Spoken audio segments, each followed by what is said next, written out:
Welcome to Joe Biden's America, where day 2 of the Daunte Wright riots have just wrapped up, and we are going to be heading into day 3. My friends, the COVID lockdowns still exist in many of these blue states and cities. You still have idle hands and anger, and they're going to put their anger somewhere. Now, for those that aren't familiar, on Sunday, a young man named Daunte Wright was pulled over. He was being arrested. He resisted, and an officer shot him. According to the police, they believe the officer was trying to go for her taser, and she didn't realize she drew her gun, and she shot him. 1 bullet. He died. It's a sad story. There's a lot to break down, but it's a tragedy. I think most people recognize, this dude losing his life. Nobody likes to see that. But immediately on Sunday, we saw rioting erupt. What you need to understand about this is that it's preliminary. There was no organized effort. There were some people out protesting, Derek Chauvin, because that trial's still going on. But nobody created flyers saying Daunte Wright protests. So, Sunday, widespread looting and rioting. Did you think that it would just stop there? No. And do you think it will just stop with what we saw last night? Of course it won't. It's not been stopping. It's been going on for over a year, for years, actually. So yesterday, we saw day 2. Joe Biden's America, because this time it was across the country. When the news broke in Minneapolis, in the Minneapolis area, a lot of people in the area were already prepped and primed for some kind of unrest because of the Chauvin trial. In the rest of the country, news was slow. Organization was slow. Now, last night, we saw New York, Portland, Washington, D.C., probably a bunch of other cities as well, all across the U.S. In Minneapolis, cops fired tear gas as looting breaks out after Daunte Wright protesters defied 7 p.m. curfew. More demonstrations across the country. And my friends, it is going to get worse. Let me tell you something. I ain't even mad. I lived in Philadelphia, and I lived in the Philadelphia suburbs. Most of you know this if you follow my content. And as the riots were escalating last year, at first I thought, look, we're on the other side of the river. We're going to be fine, right? And then one day I heard the helicopters. And I'm thinking to myself, like, we're on the other side of the river. Like, so you got the Philly area, then you got the river, and then you got Jersey. And I'm like, nah, like, they're not going to come over here. They did. Only a few miles from where I lived. And I was like, wow, man, it's not safe because the police will not protect you. When the rioters come out, the police protect institutions of government. They don't protect small businesses. The small businesses get ransacked and looted and set on fire. Apparently the other night, a Dollar Tree was set on fire. Gunshots ring out. I mean, this is insane. I can only imagine it's going to get worse because when you had the George Floyd riots last year, which were devastating, there was still a police department. I mean, I know there still is a police department technically, but following the George Floyd incident, guess what? They voted to abolish their police department. Many of these jurisdictions defunded their police. I think it was like 260 departments stripped funding away from their police departments. What do you think's going to happen now with the Daunte Wright riots? The Chauvin trial is still on. This is going to compound. The Daunte Wright stuff combined with Chauvin getting acquitted. Let me just stress one point. Then I want to show you how stupid local leaders are. And I want to show you the media manipulating the game here, manipulating the news. Americans being lied to. I get it, though. I get it. I'll tell you, man. Derek Chauvin, charged with 3 counts. He's going to be acquitted of second-degree murder. He did not intend to murder George Floyd. Now, you can argue third degree, he wanted to hurt the guy and it killed him, or manslaughter, he was negligent. I'm not convinced. Regardless, I don't know what'll happen, but I do know, or I should say, I do find it extremely likely he will be at least acquitted of one of the charges. And then the headline will say, Derek Chauvin acquitted in murder of George Floyd. And that's all they need to hear to go out, light things up, baby. Now let's talk about that media real quick. Last night on Timcast IRL, subscribe if you haven't already, we were talking about the riots. And, normally what we do for these shows is we Google search information.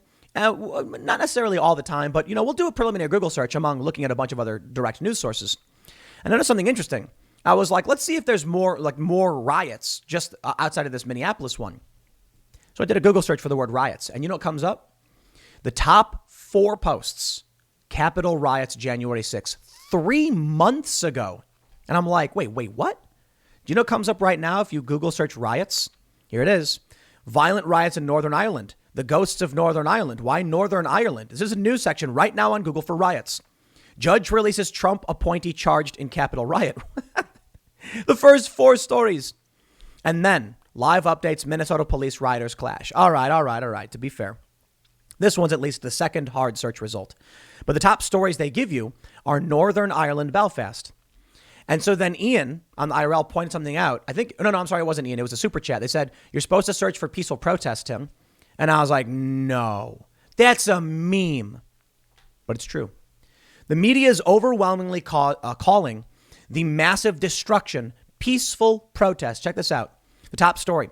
Biden calls for peaceful protest after shooting of Daunte Wright. Operation Safety Net reports around 40 people arrested following Brooklyn Center protests. Protesters and police clash. Armed man at Civic Plaza, peaceful protest. Oh, I love it. That's right.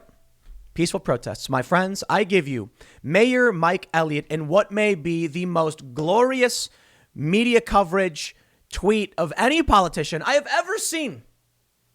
He says, earlier this evening, I had the opportunity to go talk to these peaceful protesters. I assured them we are working collaboratively with all involved agencies and we'll get to the bottom of this.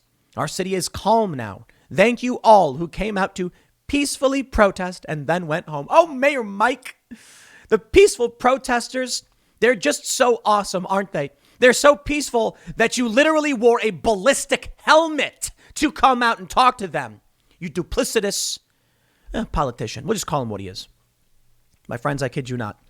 In his own tweet, where he says peaceful protest twice, he's wearing a ballistic helmet.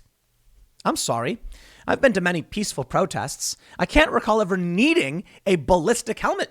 Is perhaps Mayor Mike concerned that as they're holding hands and marching down the street singing, they'll pass a construction site where someone will shoot a gun towards it? He's not just wearing a regular old helmet like some of these people. He's wearing a ballistic helmet. Okay, so I don't know what the rating for the helmet is, whatever. It might just be, a standard police issue or whatever. I'd imagine it's designed to protect the head of police officers, and in this instance, the mayor. Isn't that funny? They spit in our faces. The media won't call it a riot. They call it protest. The mayor says a peaceful protest as buildings are set on fire, as gunshots ring out. It's crazy, man. These videos, wow. There's a video going viral. I think it's from. I can't remember who it's from. Sorry, guys. It's one of the Riot Squad people we've had here. I can't remember who was Julio Rosas maybe, and maybe not. But you hear just 30 shots ringing out. I have some local journalists in the area who message me and tell me what's going on, and they're like, "We just heard a volley of like 30 gunshots ring out just to the west of this march or whatever," and I'm like, this is not a peaceful protest, man. Like, people are shooting guns. But you take a look at this. This guy comes out wearing a ballistic helmet. We got problems, my friends. The media lies. I got some friends who are politically uninitiated. They vote Democrat. They vote for Joe Biden. They say, this is Trump's America. This is Joe Biden's America right now. Not that I think it really matters all that much, but to be honest, Donald Trump was at least condemning all of this stuff, calling for tough action. To be fair, Joe Biden did as well. He condemned the violence. I can respect that. He deserves respect for saying no to the violence. I just think he's a bit too weak. We'll see how this plays out. And to be fair, Donald Trump didn't deploy the military to quell the insurrection either. So I'm not super concerned about the federal government at this point. I'm more concerned about the culture and the media and the big tech companies. And I have these friends who are Democrats who don't see this stuff. They only hear about peaceful protests. Why? You are being conned. You are being manipulated by scumbags like this. As mayor. Peaceful protest. Thank you so much. Let me put on my bulletproof vest and ballistic helmet. I don't know if he's wearing a bulletproof vest. You get my point, though. Okay. I want to read you about the riots, but I do got to point out a couple more things, too. It's from Fox News. Daunte Wright shooting. Brooklyn Center city manager fired after call for due process for police officer. Effective immediately, our city manager has been relieved of his duties, Brooklyn Center Mayor Mike Elliott said. Due process? That's in the Constitution. Everybody gets due process. The Nazis got due process. People in Guantanamo Bay get due process. So what are you talking about? This guy can't get due process. There it is. The Constitution is Swiss cheese. It is aflame. And I just see decay across the board. This is constitutional and cultural decay. Violent, roving bands of political extremists and terrorists are called protesters by the media. People then vote against their own interests because they don't pay attention. We get more of this. They fire anyone who dare oppose the political extremists. And, I got to be honest. Where are the conservatives? Sorry. These brave men and women who stand up for the flag, where are they? Okay, listen. I know some of them come out. There have been many people who have stood defiant and resisted Antifa and fought with them. There have been groups like the Proud Boys and things like that. I'm not a fan of the violence or the escalation. But there are some videos where when Black Lives Matter comes into these activists, these extremists, come into neighborhoods, regular guys chase them out. Where is that? No, people just hide. And a lot of people now are saying, fund the police. The police should do something. Police, protect me. Police ain't going to protect you. They can't. I'm not saying they're bad people. There are some things I dislike about the police for sure, and we need reform. But the cops are there, and when they see the city burning, do you know what the cops do?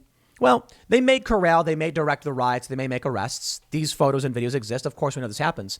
But when it comes to widespread extreme violence, they're going to surround the police department. They're going to protect government institutions.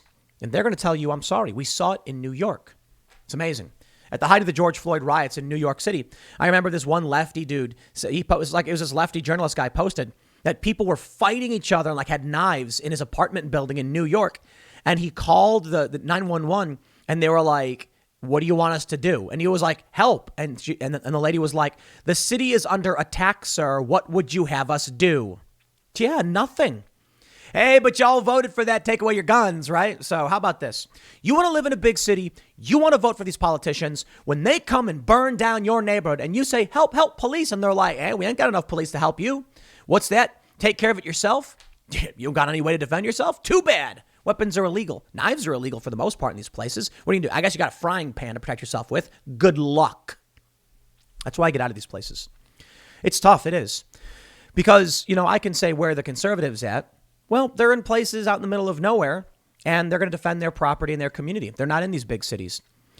However, what I mean to say is, these people on the left, these ignorant, politically apathetic, nihilistic, and violent sometimes individuals are just watching the house burn down, and you're begging them to stop, saying, well, I'm going to vote for this person. I don't know what to tell you, man. The cops ain't going to do anything. My point here ultimately is, perhaps the best thing to do is walk away. Perhaps the best thing to do is make your voice heard. I'm talking to the cops because voting for it isn't going to work. I guess a lot of people leaving will only make things worse. But you look at California and it's 2/3 Democrat. They ain't going to change. That state is crumbling. Even leftists in the media are like, is California a failed state? And then these people leave and they're moving to Idaho and they're moving to Wyoming and they're moving to Texas. It's a coming. Those people are going to move into these areas. So I don't know. I really don't. But let me. I should be reading about the riots, but let me show you one more thing in the media. This is the front page of Oregon Live. Last night there were riots in Portland. What's the first story on Oregon Live? Downtown Portland parks at center of racial justice protests to undergo $150,000 restoration. Idaho Blazers, Portland Blazers, Johnson & Johnson, professor says, anti-Semitic comments, smear campaign, horoscopes. Where's the riot news? They don't care. They don't care. It's a peaceful protest, so they will watch your city burn to the ground. You know what, man? Why do any of us care? Why does anyone pretend to care? I ain't even mad. Let me put it this way. Let me clarify. I'm upset there are riots. I'm upset they're burning cities down. I'm upset innocent people are being hurt. I'm upset that the poor are having their wealth destroyed and displaced by extremists and terrorists. I'm upset that the terrorists are gaining power by doing this. When I look at these cities, I say two things. If you still live in Minneapolis, when I have said over and over again, leave. And I'm not the only one. Jack Posobiec tweets get out of the cities all the time. He tweeted something funny. He said, I'm going to make a book called Get Out of the Cities, where it's just every page saying get out of the cities. Yeah, he's right. I've been saying since last year, it might not be easy. In fact, it might be extremely difficult. But you need to find a way to get out. Because they're going to burn down your city and you're going to live in it. And you know what I said the other day is that some of these people, many people, they say, the risk I will face leaving this place is greater than the risk I will face with the rioters. That's right. Maybe true. Let's be fair. You got kids, you got a family. And you're thinking to yourself, if I just up and leave my house and try and sell it, I'm going to be broke. I'm going to have this mortgage debt because I'm not going to be able to get what my house is worth. Let's say you bought a $200,000 house. Now it's only worth $150 because of the riots. You're going to be underwater and you're going to be like, I can't take that risk. You might be thinking, right now I'm safe in my home. Right. And one day your home will burn to the ground and you will say, if only I left when I had the chance. I was talking with Phil Labonte of All That Remains the other day on the IRL podcast. We did a bonus segment over at timcast.com. You should check it out. And one of the things we talked about was what a civil war would be and what it looks like. And he made a really good point. It would look more like Syria than anything.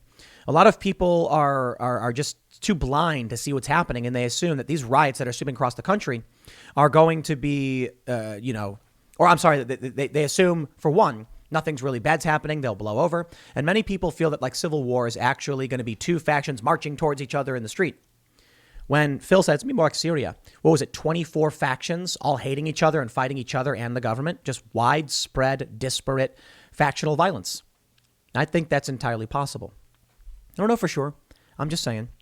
But one thing I brought up was that, so Phil has been calling for an Article 5 Convention of States to amend the Constitution to allow for peaceful divorce, as some have called it, before civil war breaks out. The right of states to say, I will leave under these conditions. Right now, it's very difficult.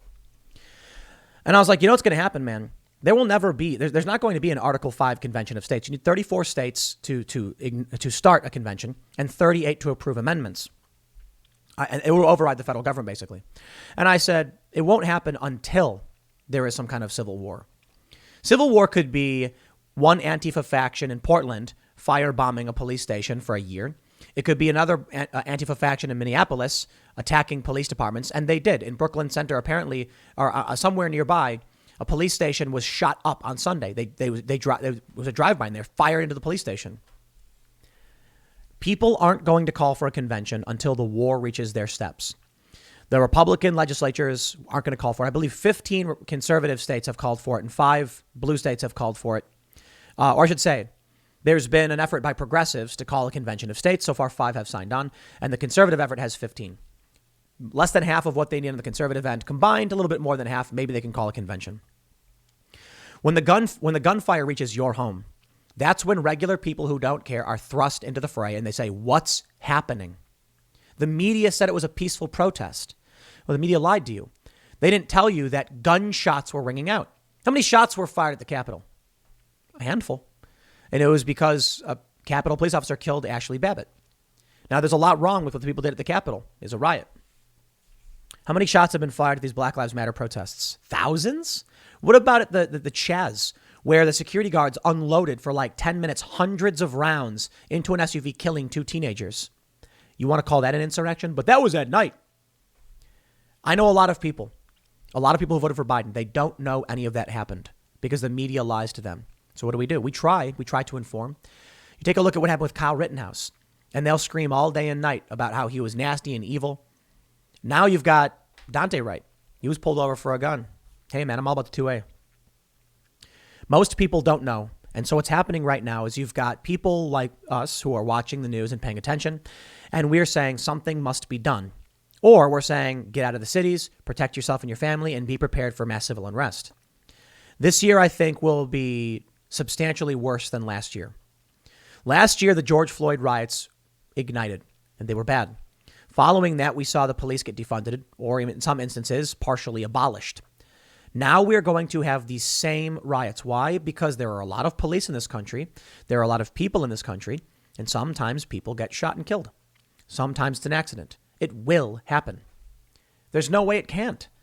It's not that cops are an evil, malevolent force hunting people down. It's that cops have guns and get into interactions with criminals, and criminals flee or fight, and then someone dies. In this instance, it was an accident. It'll get worse.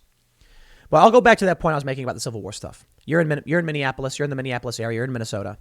Now, some people I know, they're armed to the teeth and they're comfortable and confident and they want to be there. Some of them are, former police. And so they believe they can protect themselves. But I'll tell you what's going to happen. The riots will get worse. It's already come to residential neighborhoods in the suburbs. They're quite literally in the suburbs right now. And I remember last year, like, it won't come to the suburbs. And then one day you're going to be like, it's safer for me to be here than selling my house or up and leaving and risking everything. And then one day they'll be outside your home, like we already saw on Sunday. They were in the suburbs, outside people's homes, screaming and rioting and looting. And then they'll be at your door. And you're going to say, what do I do now? Nothing. It's too late. Hide in the basement, I guess. Hopefully you have some way to protect yourself from violent extremists who are going to break into your house. But they're already in the suburbs. They already been to the suburbs. They've gone to the neighborhoods when they were in Chicago. In Portland, they've actually gone to regular people's homes. There was one incident where a guy was flying an American flag and Antifa went through a residential neighborhood, went to his house and threatened him and said, if you don't take this down, we'll burn your house down. That's right. So a lot of people are just like, I'm going to stay where I'm at. Not me. And people like to say like, you're so scared of Antifa, blah, blah, blah. Actually, I'm scared of just looters and rioters. I think most of these looters and rioters don't have any real political ideology. I think many Black Lives Matter people overlap with them. And I think some looters pretend to be Black Lives Matter. But I'm more worried about mass civil unrest. Because then people just say, time for me to to come up and take what I want. So right now, here's what we're seeing. Chauvin trial still on. Concrete barriers are erected. National Guard deployed. State of emergency declared. Curfew enacted. Local politicians are saying, thank you for the peaceful protests while doing all of this. Isn't that incredible? That the mayor is going to be like, thank you for the peaceful protest, wearing a ballistic helmet. Think about how stupid you got to be to think that you are the one person who is going to be safe just hiding in your basement. Your mayor has come out in Brooklyn Center and said peaceful protest in your face with spit flying while he's wearing a ballistic helmet. Think for 2 seconds. It's like you're on a plane and the pilot walks up is everybody doing all right? Thank you so much, everybody. I know there's some turbulence, but everything's okay. And as he's talking, he's putting on a parachute. He's strapping in. You got nothing to worry about. And then he pulls the door and he's like, everything's going to be okay. Jumps right out. That's what it feels like. Sooner or later, the riots will find their way to your town or city. Now, I will be reasonable about this. Obviously, there's too many people and not enough rioters. I'm not saying that literally everyone will experience some rioter showing up at their house and threatening them. I'm saying that the likelihood it occurs to you is going greater and greater every single day. It has now been, a year of rioting? A year throughout this country. People said, it was slowing down. No, that's just winter. Those of us who have been in the beat covering this stuff for 10 years, we know that winter just means it's cold and wet and people don't want to go outside. You're lucky you're in the rainy season now for some of these places because now it's warming up. People want to come out, but rain keeps them in. This summer, it's going to get brutal. Chauvin will be acquitted, in my opinion, at least on second-degree murder. So that's what I mean. He may get convicted, but second-degree murder he may get acquitted of, and they'll burn it to the ground. They're already prepped and primed for rioting. The lockdowns are still in place in these cities and these states. The police are ill-equipped, abolished, or defunded. Here we go, baby. All right, well, I guess you get the point. I'll leave it there. Next segment's coming up at 1 p.m. on this channel. We'll see how this plays out, and I'll see you all then.